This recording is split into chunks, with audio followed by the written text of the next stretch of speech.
Sveiki, mano vardas Rytis Skripka, man 30 metų, esu iš Vilniaus, profesija aktorius. Ar galima būtų pažiūrėti sieną dabar? Ok, ir iš kitos pusės. Gerai. Ir gal galima būtų rankytės prieš save parodyti. Puiku. Ačiū.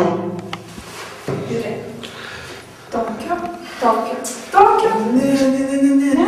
Didėsim, kad aš nežinau. Tokio.